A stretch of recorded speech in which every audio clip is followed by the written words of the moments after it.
Welcome to the Unapologetic Man Podcast, the only podcast that's all about self-improvement, confidence, success, women, and being a man without making any apologies for it.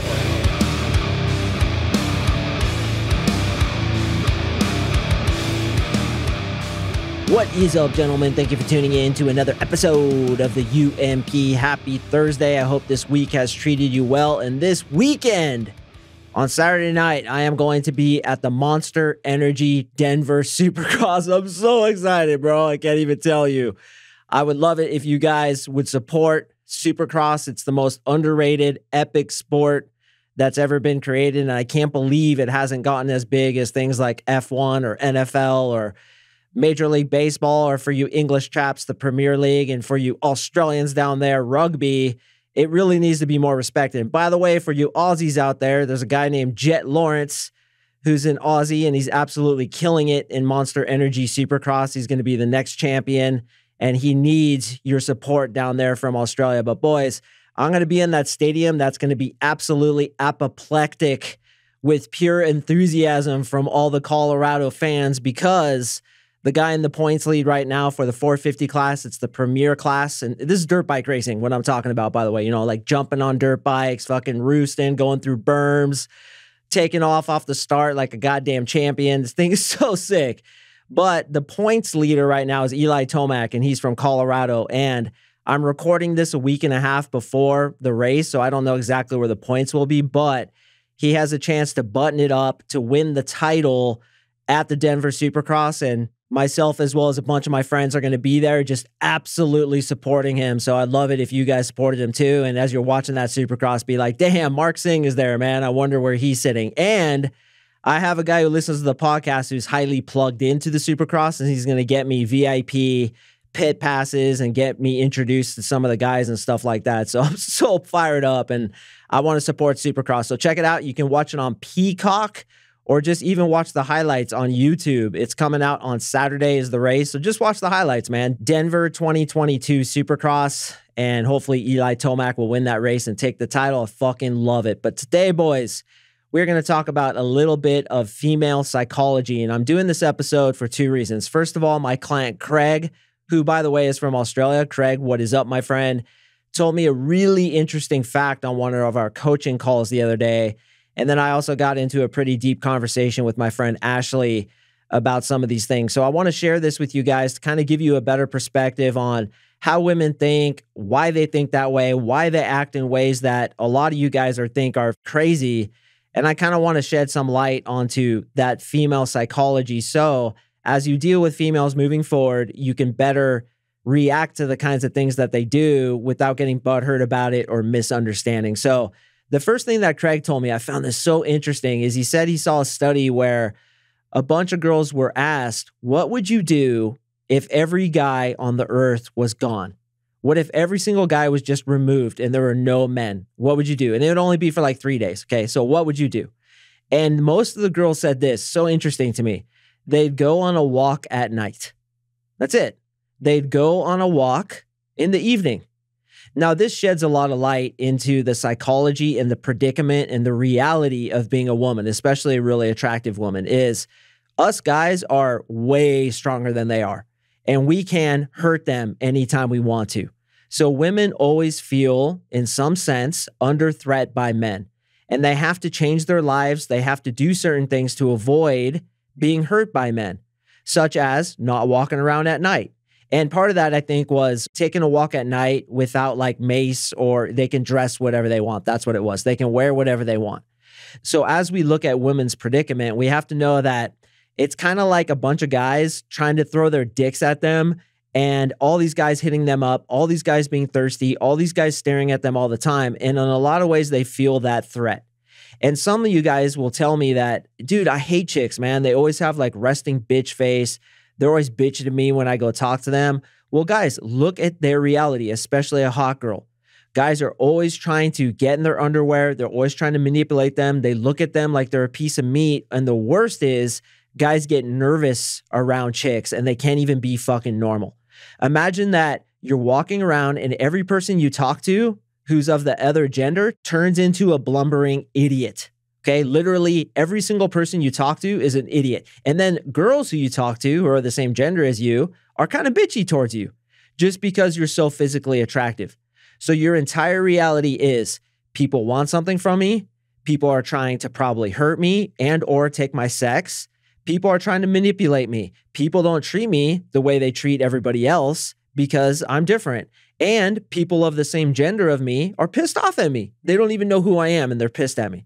And this is what Ashley was saying. She's like, this girl's like really fine, right? Ashley, don't let it get to your head, you fucking idiot. She always listens. She's my friend. She knows I'm kidding. But anyway, so she's really hot. She knows it. And this is the way people act around her. They can't even maintain their own composure. But even with girls who are, let's say, 8s or 9s, those girls too experience all this stuff. They go to the gym and guys just stare at their ass. They go into the supermarket and a lot of guys are looking at them in a creepy way because they don't know how to go talk to them, but they want to go talk to them, but they don't know how to do it. So they just stare at them very creepily. They've been stalked. They've been berated on social media platforms. They've had to change a lot of times their last name, their phone number, move houses because of dudes. So when I heard this thing that the first thing women would do would get dressed up in a yoga outfit and go walk around at night, it kind of made sense to me, but I also found it very interesting that that's what they would do. So with female psychology, we have to first understand that they're under threat. And guys, we have to have compassion for them. We have to understand why they behave in the ways that they do. And when we go talk to them, it's going to take us a little bit of time, probably, to show them that we're not going to hurt them, we're not going to mug them, and we're not just trying to get into their underwear. But instead, we're genuinely interested to get to know them for them. And as I always say, see if they're interesting, see if they have a good story. And for God's sakes, not yank their phone number or even ask for it until they've shown me that personality. So the way I teach my clients to approach women, to date women, to deal with women really takes this in mind, that women are constantly under threat, and the super hot ones, you almost have to show them that you're part of their crew, that you're in the know, that you have other hot friends, and you're kind of like in the cool crowd, as it were. You don't necessarily have to be in the cool crowd, but you have to empathize with a really hot girl because, dude, her reality is completely different from yours. Completely different. And a lot of you guys are angry at chicks and you're like, yeah, man, she's got it so easy. Yeah, in some ways she does. You know, you look at a girl on Instagram who's waving her ass around and showing her tits and you just think, man, in 30 years, where's this person going to be, right? She's not going to have her looks anymore. So what worth does she have? Well, we don't know what worth she has. But yeah, it's easy to get bitter at girls who perceptually seem to have it easier than the rest of us. But in a lot of ways, they don't, guys. In a lot of ways, they're super inconvenienced. In a lot of ways, their life sucks because of their hotness. Now, if you had to take a girl and ask her, would you rather be super banging or ugly? She'd rather be super banging because, yes, overall, it makes your life better. And it's kind of sad reality, not only for women, but for men as well. People who are physically attractive are given the benefit of the doubt, but there's kind of a level of diminishing returns where if she's too hot, then it becomes almost more of an inconvenience. But overall, yes, I'd agree with you. It's really good to be hot, but what's most important in this life, hot or not, is to have a brain between your two ears. And if I were to decide, like my daughter, for example, either she could be super ridiculously hot or be extremely smart, definitely extremely smart. And in my opinion, being a good communicator is the most important thing.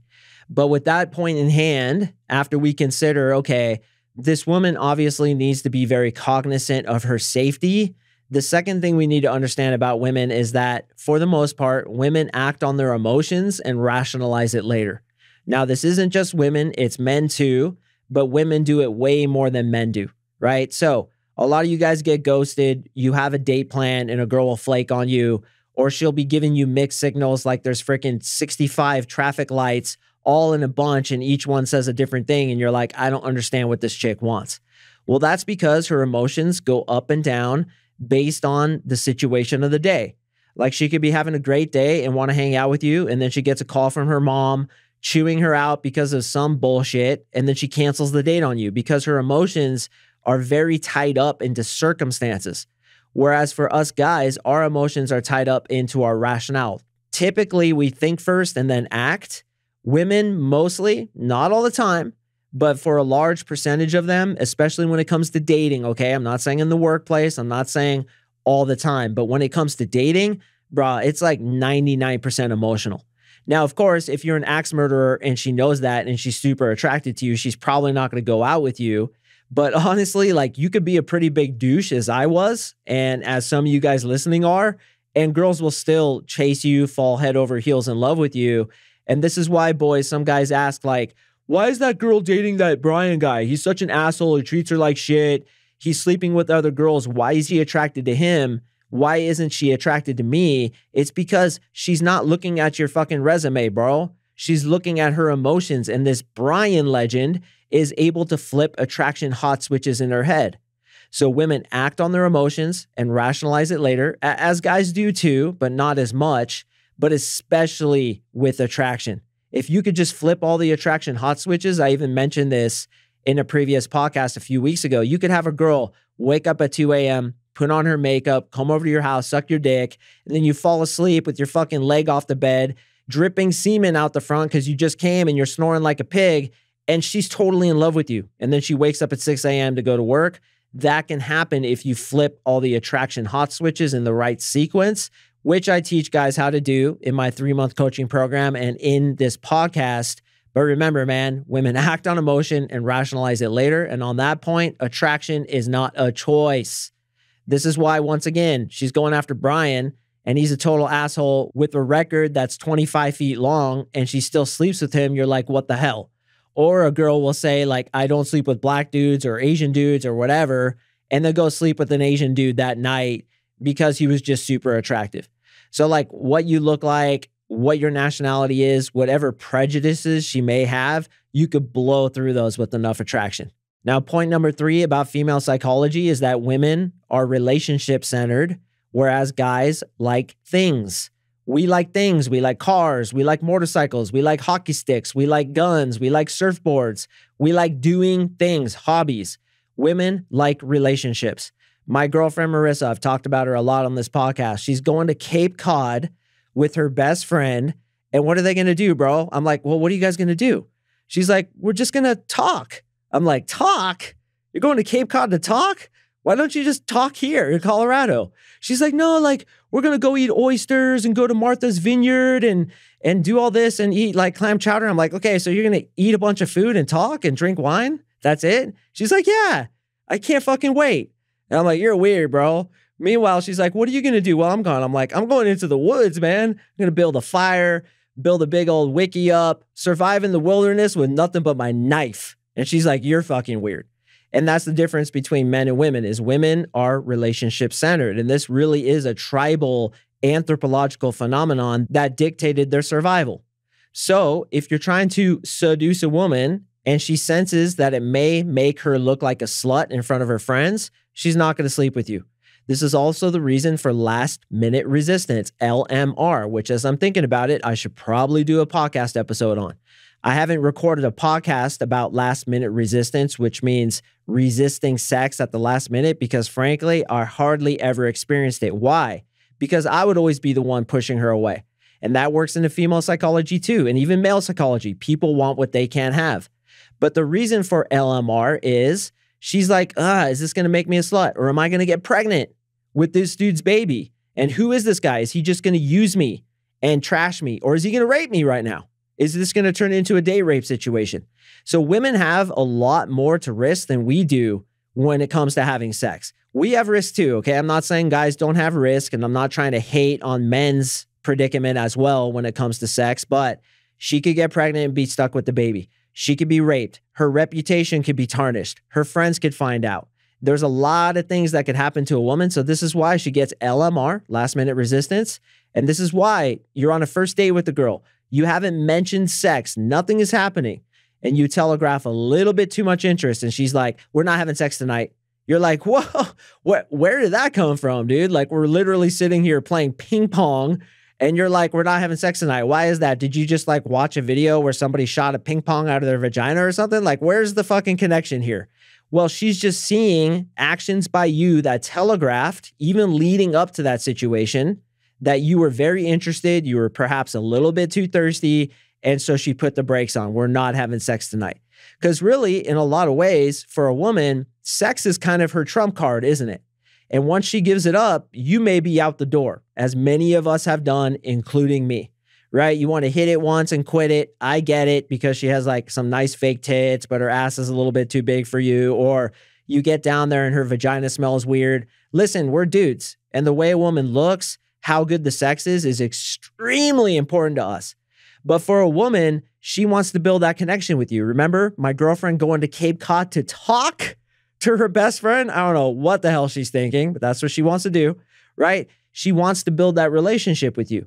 But she thinks that, oh my God, if I give the sex to this dude, he may be out the door, which happens to so many girls. And by the way, boys, here's female psychology 101.111. Sevens, like a girl who's a 7, kind of cute, kind of doable, but not really something you'd want to bring home to your parents. Like I always say, jokingly, she's like a moped, fun to ride, but you don't want to be seen with her. 7s have the shittiest fucking situation. I hope my daughter is not a 7. Why? Because dudes use them over and over and over again. Like a butterface, right? Everything's great on this girl but her face. Dude, those girls have a miserable life and they are used by dudes time and time again. And this, boys, is why you get the question, what are you looking for? You swipe right on a girl on Tinder, right? You guys match. You're like, what's up, girl? She's like, what are you looking for? You're like, damn, Captain Nitro, slow it down, bro. Like we just met. Well, you have to understand, girls have a biological clock that's ticking. So she's thinking, is this guy going to waste my time? Is he just going to use me again? She's a 7. She's been used 100 times. She wants to know, what are you looking for? Are you looking for just a quick, get your dick wet, hit it and quit it? Or are you actually looking for a relationship, which most girls are? Most girls are looking for a relationship. Some girls go through a phase. Actually, a lot of girls go through a phase where they just want to have sex and have fun. And that's emotional too. They just want to have fun, as we all do. But when they hit you with the what are you looking for, here's the answer that you should text back, okay? And usually this happens on the dating apps. You say, I'm looking for an LTR, which means long-term relationship. I'm looking for a long-term relationship. However, relationships that start fast end fast. So what I'd like to do is get to know somebody first and take it slow. And if there's chemistry there, then I'm definitely open to something long-term. If that's a deal breaker for you, just let me know. Every single time, she's going to write back, no, that's cool. And the reason we do this is because we need to quell her anxiety about you just being a fuckboy, which is really what that question is. But let her know at the same time, like, yo, I'm not going to freaking meet you on this first Tinder date and then we're going to go get married 2 days later. That ain't happening. We're going to take it slow. And if that's not cool with you, let me know and we'll part ways. And every time she's like, no, that's okay. That's what I'm looking for. Because really, she can't get you into a long-term relationship until you guys adequately get to know each other, which in my opinion includes having sex. So you really win that game, but that's how you pass that test. But we have to understand why chicks say this. They have a biological clock that's ticking. A woman's prime sexuality is in her early 20s, and then it diminishes from there. Some girls hit it a little bit later, but her 20s, that's like the decade where she has to get it done and try to find the best dude she can find. And that leads me to my next point. Guys get so bitter because women upgrade. You upgrade too, man. All of us do. I've done it thousands of times and probably you have too. And if any of you guys are dating a 7 right now, you know that you would upgrade to an 8 if she had an equal personality and you related to her the way that you relate to the girl you're dating now. Usually guys will just settle for a chick who picks them and they're like, damn, I wish she was hotter, but you know, the sex is pretty good. She's got a nice ass and she's kind of cute and she's got a great personality, so I'll settle with her. Girls try to find the best guy they can too. And that's why we have the term trading up. All of us would trade up. The real question is, can you be the best dude that she's ever met? Flip all the attraction hot switches, leave her on a high note, make her fall in love with you, and be that ambitious guy that she deserves, especially if she's a 10. A lot of you guys are like 6s as far as like your ambition, how much you're working on yourself, and like how much you're willing to go into discomfort and discipline. You're like at a 6 and you want that bona fide 10. Ain't gonna happen.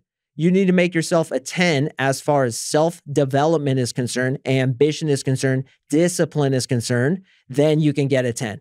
So don't get pissed at chicks because they want to trade up, because you want to trade up too. And it's simply a survival instinct. She wants the best man she can get, not because of his looks, not because of his money, not because of his penis size, but because of his survivability. Women's attraction for you is based on your survivability, how well you're equipped to survive in today's society, which means having a strong frame, being unapologetic, being sure of yourself, high self-esteem, high confidence, good speaker, well-dressed, and yes, probably adequately compensated for all these skills that you have, but that's not absolutely necessary. The most important thing is to be ambitious. So when a woman is looking for a man, she wants all those things that I just listed. And she wants you to be able to lead her to where she wants to be led, which leads me to my next point. Female psychology is all about femininity. Femininity follows. Femininity creates. Femininity is all about relationships, and femininity wants to be led by masculinity.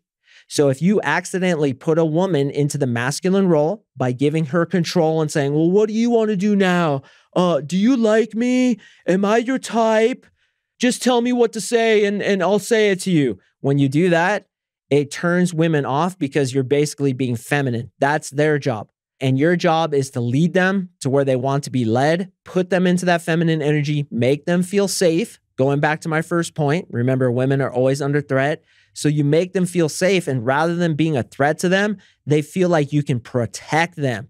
And this is why, too, I always talk about martial arts. I always talk about lifting weights. I talk about being a badass motherfucker, a peaceful warrior, as I talked about in my last week's episode, which, by the way, all you guys should listen to, even if you just skimmed over and you said, I don't want to listen to meditation. Trust me, brother. If you want to become a true alpha male, go listen to that shit. Even if you think meditation is complete crap, the episode is titled Why Every Alpha Male Should Meditate or something like that. It's a really important episode. When you've maximized yourself as a man, she's going to want to be with you and she's not going to leave you. Let me ask you this. What's the only way to ensure a woman will not leave you?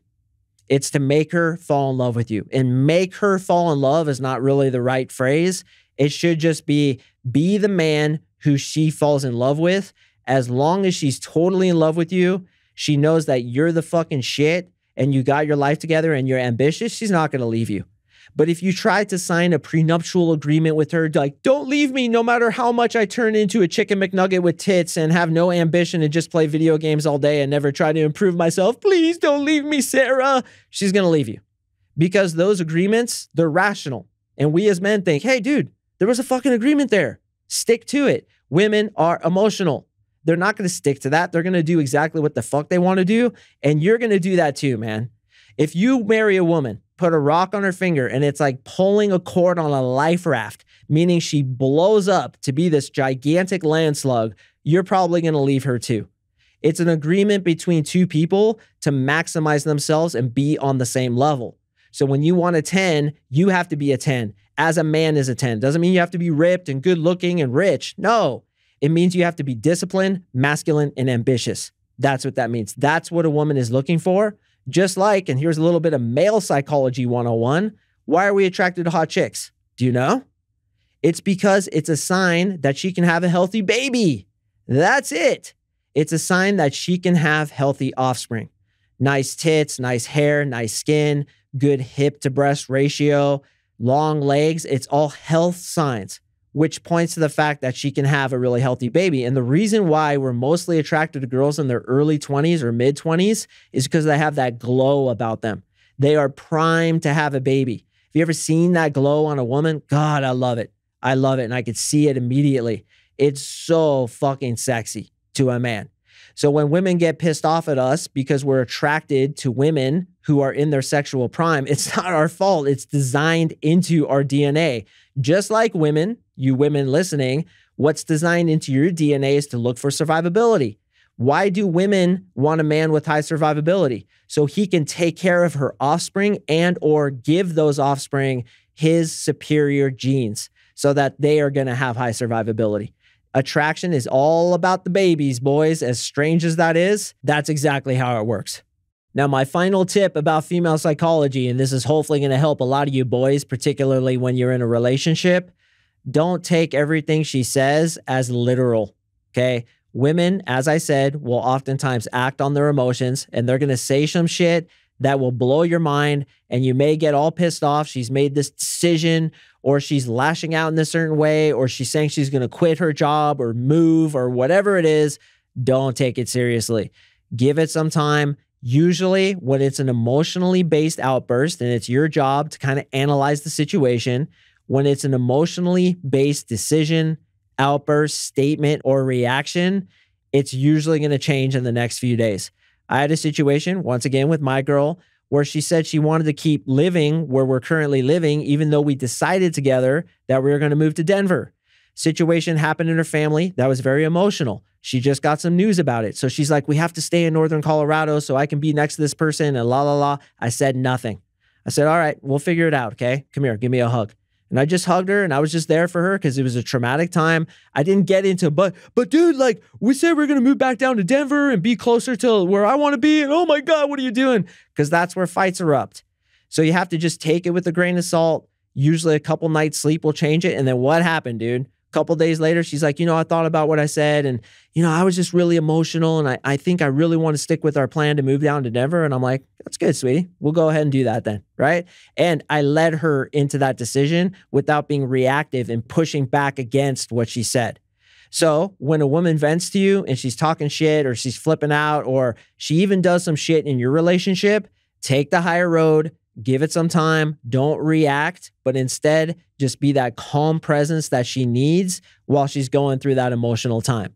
That is a genius way to deal with women. And I got a lot more than this, but this episode's getting pretty long, so I'm going to button it up right now. But certainly, boys, as this podcast continues to grow, which by the way, it's in the top now, I think 0.5% of podcasts worldwide. It's growing exponentially. As it continues to grow, I'm just going to keep giving you guys tons of this valuable content because I want to see you guys have success in life. That is my purpose here, is to coach you guys into success, coach you guys into peace, coach you guys into the best version of yourself that you possibly can be, which means you're a fucking man without making any apologies for it. That's what the hell I'm talking about. Gentlemen, I appreciate you listening. If you found value in my podcast, I'd appreciate a review, preferably a 5-star one. Email me at CoachMarkSing@gmail.com and I will send you 3 awesome programs, a smack on the ass. I'll get your name tattooed on my right butt cheek and there will be a statue of you in my backyard with late champion chiseled